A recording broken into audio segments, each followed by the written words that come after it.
Енді голубциді капустаға емес, қамырға орап жасап көріңіздер. Тойымды ерекше тағам болып шығады екен. Әсіресе соусымен бірге ұсынсаңыз, дәмі деген ерекшелене түседі. Жаңа жылдық дастарханға жасап көріңіздер. Алдымен күрішімізді пісіріп аламыз. Менде Веста басматидің езілмен шашырап пісіретін күрішін қолдандым.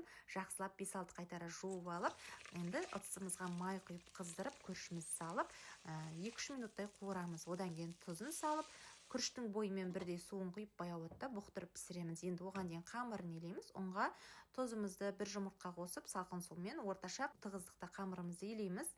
Енді оған дейін күрішімізді міне уже пісіп дайын болды. Салмасына тартылған ет, жаңа піскен күрішімізді саламыз, пияз, тұз, бұршын салып араластырып дайындаймыз. Ал мен қамырымды дәл осындай қамыр жайғышпен жайып алдым. Барлығын кесіп, аздап майлап бетін, осылай фаршымызды сопақша етіп, ішіне салып, дәл осы видеодағыдай орап шығамыз. Ешқандай қиындығы жоқ, манты сияқты түйіп отырмайсыздар, немесе капустаны жібітіп оған орап қиналып отырудың қажеті жоқ. Осы қамырмен жасаған голубцы көбіне ұнайтыны сөзсіз. Енді дәл мантыға пісіргендей 35-40 минуттай пісіріп алатын боламыз.